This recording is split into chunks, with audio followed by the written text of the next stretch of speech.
Se você está começando na customização de tênis e tem dificuldades para realizar transições de cores, degradês, mas sem usar o aerógrafo, isso realizando apenas no pincel, hoje vamos realizar aqui um review, uma análise de um vídeo de um artista de Jesus, que é lá da gringa. Ele mostra algumas técnicas bem legais de customização de tênis. Eu quero trazer aqui alguns detalhes complementares a esse vídeo, que eu tenho certeza que vai te ajudar na compreensão e conseguir melhorar o acabamento dos seus trabalhos. Vamos para a prática. O vídeo está aqui, eu já vou dar um play, a legenda já está ativa para você compreender, então se tiver alguma dúvida, só deixar nos comentários.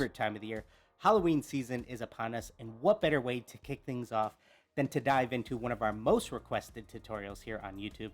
That's right, everybody. Today we are talking all about how to do a gradient completely by hand, just using a paintbrush. Absolutely no airbrush will be necessary for it. Então ele está dizendo que ele vai te mostrar como fazer uma transição de cores sem usar o aerógrafo. Claro, o aerógrafo ele torna o processo de execução de degradês muito mais fácil e muito mais simples. Aqui não, com um pincel você vai ver como é muito mais trabalhoso e precisa de muita atenção para conseguir a transição exata. Today's video. So we have a great one in store for you guys today. So go ahead, sit back, relax, and strap it down. Hey, what's going on, guys? Dylan DeJesus here. Thank you so much for joining us for another video. If you're new here, welcome aboard, and if you've been rocking with us for a while, we are so glad to have you back. So, gradients on shoes. This is a topic and tutorial that we have absolutely covered in the past here. Se você viu o vídeo anterior, que eu vou deixar o link aqui na descrição, eu trago algumas análises bem específicas naquele vídeo, e nesse daqui já vai mudar um pouquinho mais a forma como você faz essas transições, porque com o aerógrafo é um processo, com o pincel você vai ver que muda um pouco e ele torna um pouco mais complexo você esconder as marcações de transição. Então eu vou deixar o link aqui na descrição para você acompanhar. But it has always been with an airbrush. However, airbrushing isn't for everyone due to a multitude of reasons. Whether you don't have access to one, you don't feel comfortable using one, you're just starting out and want to get comfortable with a paintbrush first, sometimes an airbrush just doesn't fit your style. Whatever the case may be, we still wanted to have a dedicated tutorial to how you can do a completely hand-painted gradient using just a paintbrush. Also, I do believe that O aerógrafo não é para todos, mas depende da situação. Se você tiver esses compressor pequenininho portátil, para fazer esses tipos de efeito, é muito melhor você ter eles do que não ter nada e se matar para fazer no pincel. Aqui é um ponto que ele não está levando em consideração que existe alternativas que pode complementar esse processo. Então, sempre que puder, invista em equipamentos, mesmo que não seja os melhores, apenas aquele que vai pontualmente resolver um detalhe e acelerar aquele processo de pintura. It should be noted that in today's video, the theme that I'm going to be working on for my client is based around a blush makeup color palette. Aqui tem um ponto importante, que é a transição que ele vai te ensinar. Então ele vai partir de um escuro para o mais claro. Só que você vai perceber que para você sumir com essas linhas divisórias aqui, você vai ter que fazer mais 4 cores além dessas aqui. E sem contar que vai gerar mais outras linhas e você vai ter que saber misturar um pouquinho mais dessa tinta para poder esconder essas linhas. Para você deixar assim, na minha opinião, a melhor forma é você conseguir fazendo com um aerógrafo. Se você não estiver usando o aerógrafo, segue esse tutorial e você vai entender que, claro, a combinação da espessura do pincel, mais a espessura, mais a combinação das tintas exatas, você vai conseguir uma boa transição. Olha lá, as cores complementares. That far apart. Whereas if you were attempting to blend colors that are much further apart on the color wheel, it's overall just going to be a bit more of a difficult task. Now that's not at all to say that it can't be done, but might just require a little bit more time and effort. Now, materials-wise, I'm going to be using Angelus paints as always. I already have my 4 main colors that I'll be using pre-mixed. And when we're ready to start blending, I'm going to use an additive from Liquitex called a Slow Dry Fluid Retarder. Paintbrush-wise, I'll be using a Princeton. Ele está usando um produto para retardar a secagem. Isso vai fazer com que a tinta fique molhada por mais tempo, permitindo que ela misture uma com a outra sempre quando você passar o pincel novamente. Isso é muito bom e a gente não tem aqui, tirando uma tinta que é da Later Pro. A Later Pro tem um produto que permite você aumentar um pouco a densidade da tinta ou diminuir essa densidade apenas não usando esse produto e vai permitir que ela fique molhada por mais tempo. Tintas à base de água no geral, você vai conseguir um tempo maior para trabalhar. Tintas à base de solvente, você não vai conseguir esse tempo para trabalhar. 3/8-inch lunar blender. And we'll be using a pair of Nike Blazers as our base for today. After we have our shoes all prepped and ready for paint, the next step I'm going to do is Ó, ele tá marcando ali a região limite de cada cor que ele vai delimitar no tênis dele. Esse processo é bom para você conseguir saber aonde vai ficar cada cor e aonde você vai ter que fazer a transição posteriormente. Into 4 equal parts, since I'm going to be doing a 4-color gradient. This doesn't need to be incredibly precise, but I guess you could say this is the college dropout architecture student in me. This is just going to let us know where we want each of our colors to start and stop, essentially. Now I'm going to lay out each of my 4 main colors on my color palette and just mix in a little bit of white for some of those early base coats. And as we begin to move into painting some of our base coats here, what I'm going to do is take each of my colors and paint directly up to that guide mark that we created earlier. I'm going to pretend there's an imaginary vertical line where I know to start and stop each of my colors, and what you'll see is starting to form, and what we're ultimately going to end up with is 4 different colored vertical stripes. Now we're going to need each of these stripes or sections to be completely solid before we can begin the blending process. And here's roughly what that looks like after my first... Ó, ele deixou uma camada bem fina, sutil, para ele saber aonde está cada cor. E aí, posteriormente, aumentar essa intensidade e depois ir disfarçando. Base coat. Depending on the colors you're using, this process is likely to take you somewhere around 4 to 5 coats to make that color really nice and solid. It's also going to be totally fine if your colors begin to overlap a bit or if your guidelines aren't perfectly straight.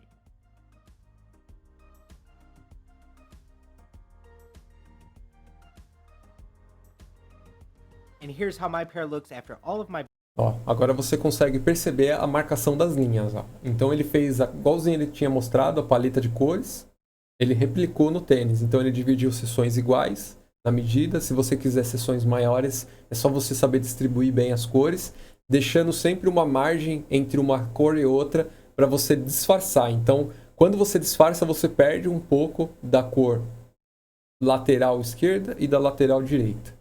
Sempre você vai perder. Base coats, all of my colors are nice and solid, and I'm finally ready to begin blending each of these colors together. Now, the key to any great gradient or blend in general is that you don't want to be able to tell where any color starts or stops. So now what we want to do is start to blur out that line where each of our colors meet. And in order to do so, we're going to be following a somewhat similar effect to how you would create a gradient with an airbrush, utilizing the middle bar technique. This is going to introduce a new color to us that's going to be an even mixture of the 2 colors we're trying to blend together at a... Aqui ele está pegando o quê? A cor A e a cor B, misturando as duas e criando o próprio degradê entre a tinta. Com esse degradê, que é o resultado da cor que vai sair entre a mistura dessas duas cores, você vai passar ali, criando uma nova, tom no meio, e assim sucessivamente. Você vai repetir até sumir aquela linha ali. a 1-to-1 ratio. This is also where...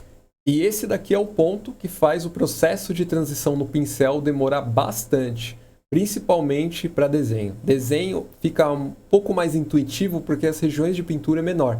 E ali com pouquinha tinta você consegue adicionando um pouco de cor e passando e fazendo aquele degradê mais uniforme. Our Liquitex additive is going to come in handy since it's going to help slow down the dry time of our paint. And since the paint won't be drying up on us as fast, this is really going to help us start to blend the paints together easier. You really don't need a lot of this additive. It says that you don't want to surpass 25% of your total volume, but I'm only going to be using somewhere right around 5 to 10% of my total mixture. The more of this additive that you include, the thinner your paint's going to be, and it could end up being just a little bit too transparent for you to actually work with. I'm going to repeat these same steps of creating these middle bar colors for each of my other 2 intersection points also. Now on another paint palette, I'm going to take each of my 4 original colors and also mix in some of our Liquitex additive, since these are now the paints that I'm going to be working and blending together with our middle bar paint mixtures. Ready for the fun part? Now I'm going to take our middle bar paint agora ele vai aplicar sobre aquela transição de cor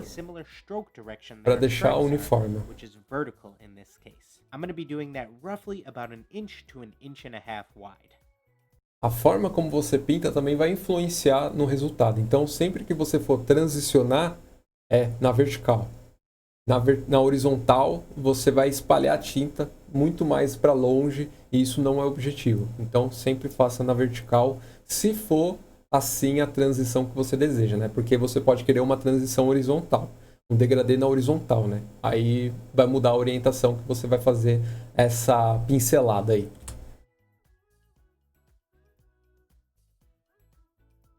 And as you can see after one Ó, coat, ficou marcado, então agora ele vai começar a disfarçar essa marcação, adicionando um pouquinho da outra tinta, sempre dos extremos, para você conseguir esconder isso aí. theme where the two colors meet is still visible. So what this means is that we still need to apply more paint within this area before we're ready to move on. You can use a blow dryer or low volume heat gun to speed up this drying process. Then I'm going to apply another layer of the same paint mixture on top. As soon as that step is complete and I can no longer see the seam where the two colors originally met, now we're ready to take both of our original colors and begin blending those on top of our... Então, se você pegar aqui a cor A, que é o degradê 1, a cor chapada 1, a cor chapada 2, misturar, você vai ter uma cor do meio ali, a cor central, onde vai unir as duas cores. Se você pegar essa cor, adicionar um pouquinho mais, você vai poder pintar nessa região aqui. Depois, você pega essa cor, adiciona um pouquinho dessa cor e pinta nessa outra região de forma bem sutil. E aí você vai ter uma transição 100% de uma cor para outra. Então, com pouquinhas quantidades de tinta adicionando nessa daqui, você vai puxar para esse tom aqui. Você adicionando esse aqui, nesse tom, você vai puxar para esse. Aí é onde que você disfarça completamente a sua transição. I'm going to begin with my lighter color first and utilizing a much lighter brush pressure. I'm also going to be applying in the opposite direction that we did our middle bar, so now all of this paint I'm going to be working horizontally directly back into that middle bar mixture. Those little guide marks that we laid out earlier also help give a great visual of how far you're trying to work with these paints on top of where that original seam was. As we move from one color to the next, I'm just going to be cleaning my brush off up against the shop rag. Rather than a deep cleaning, we want a little bit of that pigment left behind from our previous colors. Now I'm going to repeat that same exact process, taking my darker color and working that directly on top of the middle bar mixture. And if you're not completely satisfied with how seamless this blend turned out, you could repeat the same process. Maybe you try applying the middle. Ó, como a tinta ela não tem uma cobertura 100% logo de primeira camada, você percebe que ele vai aplicando camadas aos poucos, disfarçando, e aí ele consegue o degradê realmente que ele precisa. É claro que se você mudar, aqui no caso ele não está mudando de espessura de pincel, mas se cada vez você começa pintando com um pincel mais largo, depois vai diminuindo e vai diminuindo, a sua transição tende a ficar ainda melhor. Apenas mudando a espessura do pincel.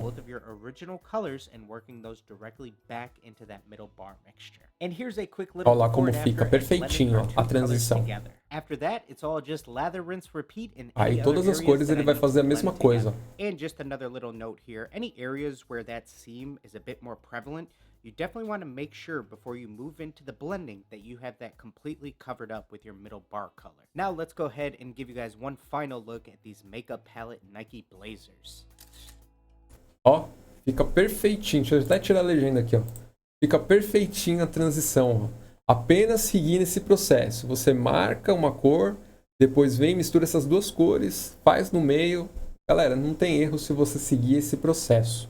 Esse é o processo mais fácil para você trabalhar com pincel, porém eu acho muito demorado. Então, sempre que puder, invista em um aerógrafo e um compressor para você não depender do pincel. Esse trabalho aqui, ele demorou um pouquinho, porque imagina você misturar, secar, pintar, misturar. Isso se você não errar durante o processo. Tome muito cuidado com isso. Ó, perfeita a transição. Aí quando você aplica o verniz também, quando você aplica o verniz, ele dá um acabamento muito melhor depois e isso complementa todo aquele processo que você fez. Então agora você viu como é bem simples fazer uma transição de cores usando o pincel. Ativar a legenda. Please make sure you go ahead and tag us in it if you do decide to give it a try. Ultimately, I still think an airbrush is the right tool for the job when it comes to creating really simple gradients and blends. Sometimes you gotta work smarter, not harder. However, this is definitely a great tool to have in your arsenal. and it's something that you definitely want to know how to do from time to time. Thank you guys so much for watching this video. We really appreciate your continued support here on YouTube. Please be sure to go ahead and give this video a like if you haven't already. É isso aí, galera. Seguem lá De Jesus. Ele é muito bom, ele ensina várias coisas legais. Você vai conseguir entender o que torna muito difícil você fazer um trabalho, o que torna um pouco mais fácil. E aqui eu vou complementando no que eu puder. Se você tiver alguma sugestão, deixa aqui nos comentários do vídeo. Eu vou poder ajudá-lo se precisar, se conseguir, né? Claro, óbvio, tenho minhas limitações também. E se você quiser se aprofundar ainda mais na customização de tênis, aqui na descrição do vídeo tem um link lá do grupo nosso do WhatsApp, onde você pode tirar suas dúvidas, mostrar seus trabalhos e assim evoluir na customização de tênis. Nessa aula eu vou ficando por aqui. Se você curtiu essas dicas, deixa o like aí embaixo do vídeo. Um forte abraço, até a próxima aula.